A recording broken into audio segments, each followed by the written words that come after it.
Assalamualaikum warahmatullahi wabarakatuh. Nama saya Rahmawati Solihin dengan NIM B.21.06.09 akan membawakan video praktik biologi dosen pengampu yaitu Ibu Arini Purnamasari SSTMKS. Saya akan membawakan materi tentang hormon reproduksi. Apa itu hormon? Hormon berasal dari bahasa Yunani yang berarti merangsang. Hormon atau biasa disebut hormain yang berarti menggerakkan. Hormon adalah bahan organik yang dihasilkan oleh kelenjar endokrin dalam jumlah yang sedikit, yang langsung disekresikan ke darah karena tidak memiliki saluran sendiri. Di sini saya akan menjelaskan tentang macam-macam hormon reproduksi pada pria.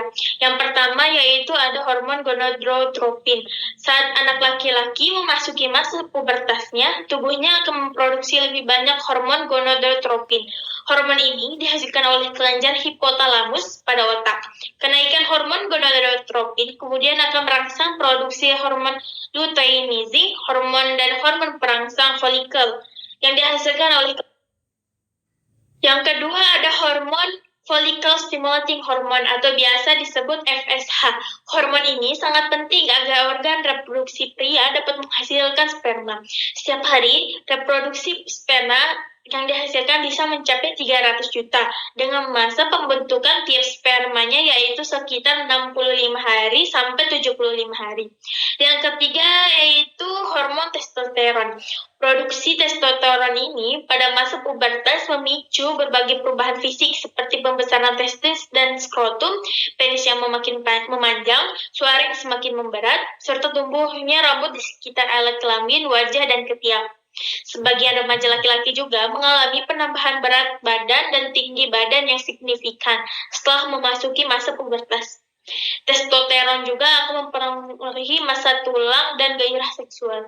Yang terakhir, jenis macam-macam hormon yaitu ada luteinizing hormon atau biasa disebut LH. Saat hormon ini dilepaskan ke dalam darah akan terjadi produksi dan pelepasan hormon testosteron. Juga saya akan menjelaskan macam-macam hormon pada wanita. Yang pertama yaitu ada gonadotropin releasing hormone atau GnRH. GnRH merupakan hormon yang diproduksi oleh hipotalamus otak. Di otak, fungsi GnRH itu sendiri adalah menstimulasi hipofisis anterior untuk memproduksi dan melepaskan hormon gonadotropin yaitu follicle stimulating hormone atau FSH, luteinizing hormone LH dan HCG.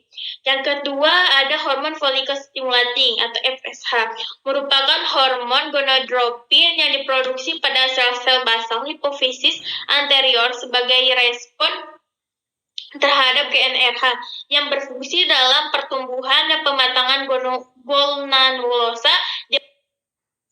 Yang ketiga yaitu ada human chorionic gonadotropin atau HCG, merupakan glycoprotein yang disintesis di sel syncytiotrophoblast placenta. Kadar HCG meningkat dalam darah dan urin segera setelah implantasi ovarium yang telah dibuahi. HCG itu sendiri berfungsi meningkatkan dan mempertahankan fungsi korpus luteum dan produksi hormon-hormon steroid terutama pada masa kehamilan awal. Yang keempat ada luteinizing hormone atau LH. Hormon ini diproduksi di sel-sel kromofor hipofisis anterior.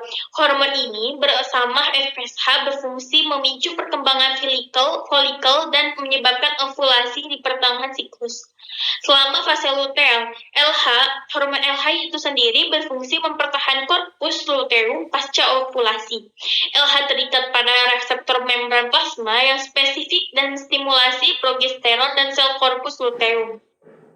Yang terakhir dari macam-macam hormon wanita yaitu ada estrogen. Estrogen dihasilkan oleh ovarium. Terdapat berbagai jenis estrogen, akan tetapi yang paling umum untuk reproduksi adalah estradiol.